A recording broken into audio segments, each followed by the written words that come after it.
इस वक्त की बड़ी खबर आ रही है। जेडीयू के पूर्व अध्यक्ष शरद यादव का निधन हो गया है। 75 साल की उम्र में शरद यादव का निधन हुआ है। शरद यादव की बेटी ने ट्वीट करके ये जानकारी दी है। बेटी सुभाषिनी ने ट्वीट किया है, पापा नहीं रहे। गुरुग्राम के फोर्टिस हॉस्पिटल में उन्होंने अंतिम सांसें ली है। 75 साल की उम्र में शरद यादव का निधन हो गया है। ये इस वक्त की बड़ी खबर। अभी थोड़ी देर पहले उनकी बेटी ने ट्वीट किया है। जेडीयू के पूर्व अध्यक्ष शरद यादव का 75 साल की उम्र में निधन हो गया है। जेडीयू के पूर्व अध्यक्ष शरद यादव एक बड़ा राजनीतिक उनका करियर रहा है और उनकी बेटी ने इस बात की जानकारी दी है। 75 साल की उम्र में उनके निधन की खबर आ रही है। उनकी बेटी का वो ट्विटर हैंडल जिसके जरिए उन्होंने इस बात को पूरी दुनिया को बताया है। तो बड़ी खबर इस वक्त की आ रही है शरद यादव को लेकर। 75 साल की उम्र में उन्होंने अंतिम सांसें ली हैं। जेडीयू के पूर्व अध्यक्ष हैं। एक बड़ा कद उनका राजनीति में रहा है। कई दशकों तक सक्रिय राजनीति उन्होंने की है और ये कहें कि नीतीश कुमार, लालू यादव और साथ ही साथ शरद यादव की अगर राजनीतिक करियर की बात करें तो इन्होंने एक साथ करियर की शुरुआत की थी। बड़ी खबर इस वक्त की, जेडीयू के पूर्व अध्यक्ष शरद यादव का निधन हो गया है।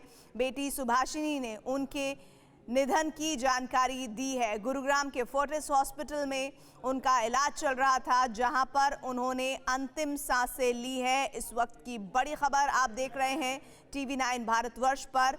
राजनीति के एक बड़े सूरमा, एक बड़ी शख्सियत जिनके निधन की खबर इस वक्त आ रही है। थोड़ी देर पहले ही उनकी बेटी ने इस बात की जानकारी साझा की है।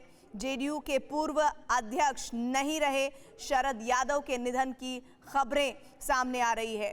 उन्होंने लगभग जनवरी में ही 2-3 ट्वीट्स किया है जिसमें उन्होंने अपनी राजनीतिक सक्रियता तो दिखाई ही, साथ ही साथ प्रधानमंत्री की जो मां है हीराबेन, उनके निधन पर भी उन्होंने शोक व्यक्त किया था, भावभीनी श्रद्धांजलि दी थी।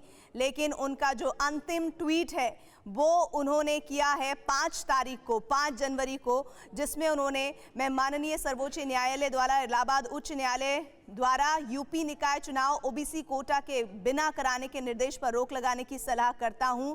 ओबीसी रिजर्वेशन पर उनका ये आखिरी ट्वीट 5 तारीख का है और आज उनके निधन की ये बड़ी खबर आ रही है। 75 साल की उम्र में उन्होंने अंतिम सांसें ली हैं। उनकी बेटी सुभाषिनी यादव ने उनके निधन की खबर बताई है ट्वीट करके, जिसमें उन्होंने सिर्फ ये लिखा कि पापा नहीं रहे।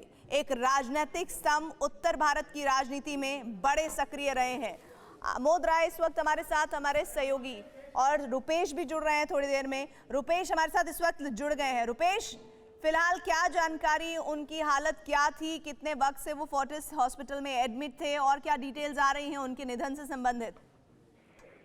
देखिए, उनकी बेटी ने जो पोस्ट किया है सोशल मीडिया के माध्यम से, और शरद यादव के लिए उनके निधन की जानकारी उन्होंने ही दी है। हालांकि कुछ वक्त से बीमार थे, लेकिन आखिरी तस्वीर तब आई थी जब तेजस्वी यादव उनसे मिलने गए थे। तेजस्वी यादव कई नेताओं से मिल रहे थे। जब वो मुख्यमंत्री बने थे उसके बाद से कई नेताओं से उन्होंने मुलाकात की थी।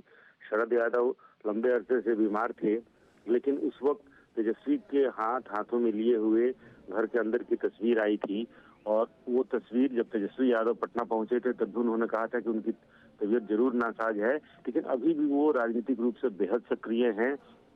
इस तरीके के हालात बिहार में, और ये माना जा रहा था कि नीतीश कुमार पूरे देश में जाएं और नेताओं से मुलाकात करें, एक बेहतर विपक्ष बनाने की जो कवायद थी, उसमें तेजस्वी यादव को नीतीश कुमार ने पहले अपने दूत की तरह एक तरह से भेजा था, ये माना जा रहा था।